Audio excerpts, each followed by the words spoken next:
Sarah, as you know, it is huge, and it's almost like, when was this going to happen? Here it's happened, this bombshell. And of course, the timing could not be worse for the NBA, just starting its season, the grand opening, every team having its first game, just as big a story as you could have. That people have been doing this since the 1900s. But you start with him. You start with him, the black man. I'ma say it. You're not going with Taylor Swift. You're not going to nobody fucking house. You know how many people who are rich who gamble for fun? We gamble for fun. So at the end of the night, I got your ass. Well, now tuned in to the Dark Times Challenge. And so we got to talk about what's going on in the NBA right now. We got two high-profile names within the NBA. We got Scary Terry Rozier and, of course, the coach of the Trailblazers, Chauncey Billups, that have just been indicted for sports gambling in some form or fashion. But before I dive into some of the intricacies and some of the possible ripple effects from this case, I'm going to go ahead and play a clip from FBI Director Kash Patel talking about some of the details of the case. Today we are here in New York to announce a historic arrest across a wide-sweeping criminal enterprise that envelops both the NBA and La Casa Nostra. The men and women up here standing with me represent a small portion of the leadership team that brought profound justice in an era that needed it more than any.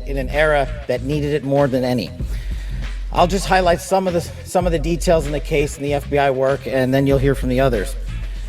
But as you now know, individuals such as Chauncey Billups, Damon Jones, and Terry Rozier were taken into custody today, former, current NBA players and coaches. What you don't know is that this is an illegal gambling operation and sports rigging operation that spanned the course of years.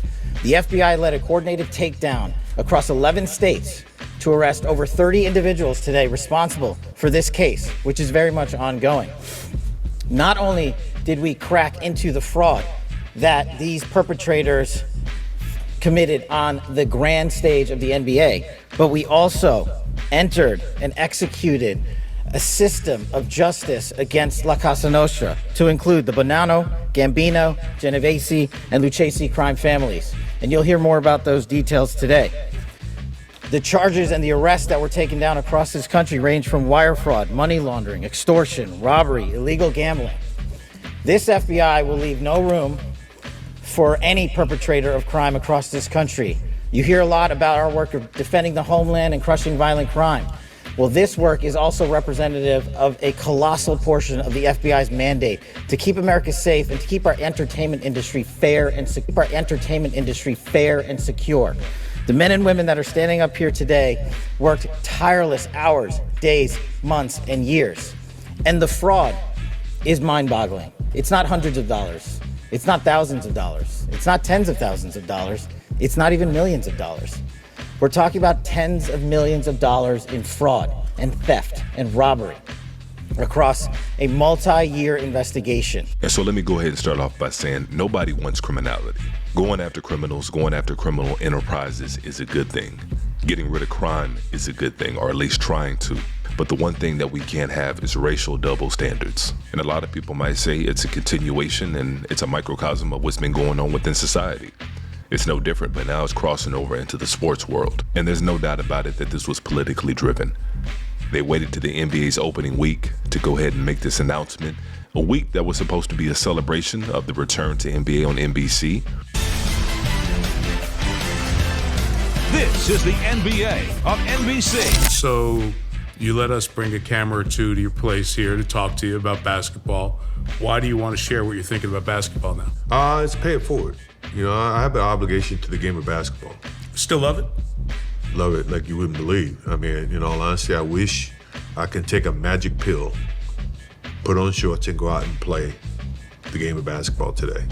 Because that's who I am. That's that type of competition, that type of competitiveness is what I live for, and I miss it. Had Michael Jordan back on NBC, and so there was a lot of good things going on within the NBA circles, and they waited to after opening night to go ahead and make this announcement. And so a lot of people are saying that this was definitely politically driven.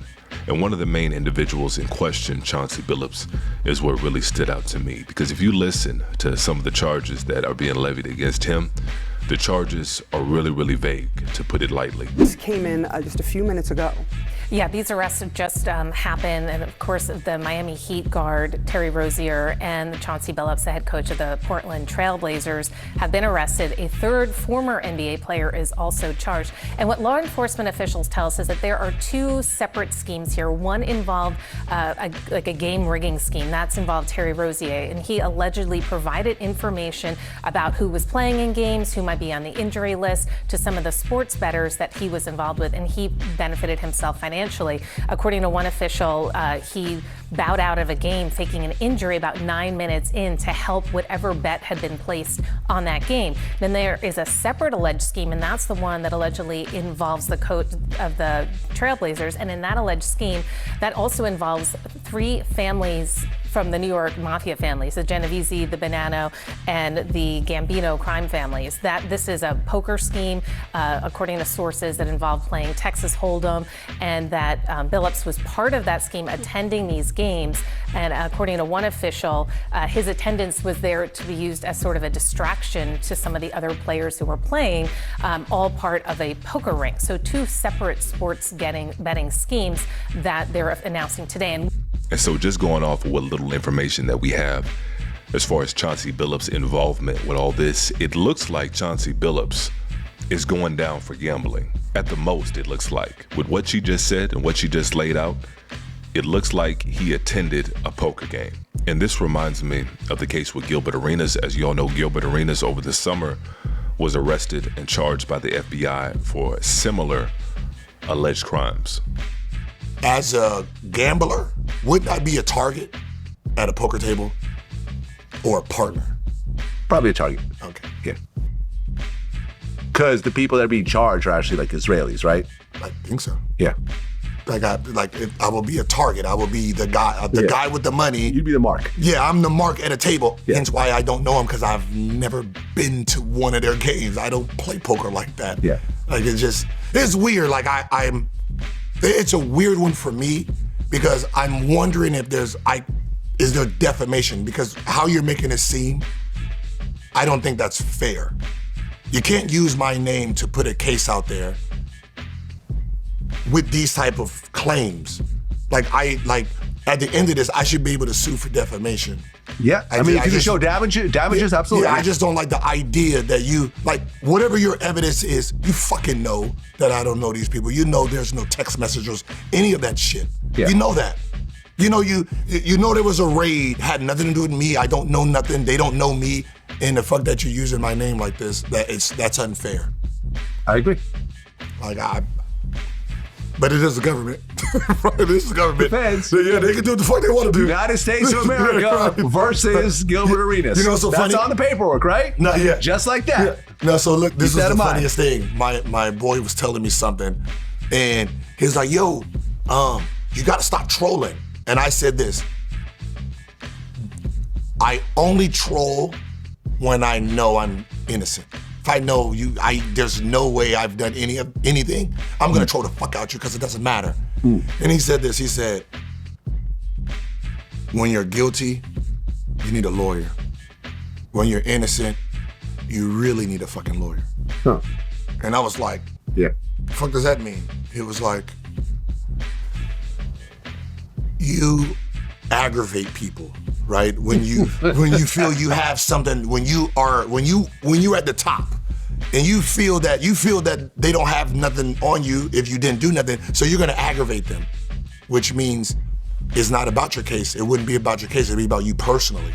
Yeah. Why would you want the government after you personally? Right. Turns into ego. Yeah. They're gonna go for you on other things and I'm like, oh shit, I didn't think about it like that. And that's what made me stop. Yeah. Like, hey, listen, if you want them, fine. I'll just use my name. Yeah. If you need to use my name to do whatever you got to do, cool. Right. I just don't like the ideal of that. Right.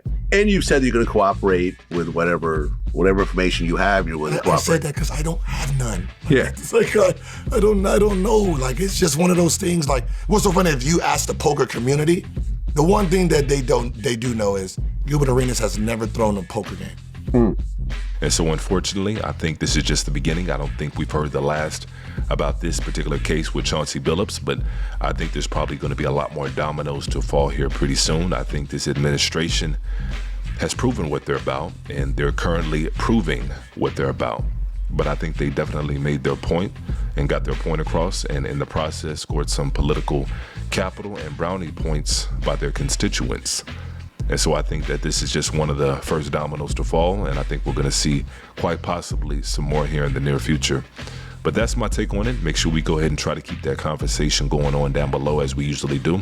And as usual, peace and chaos.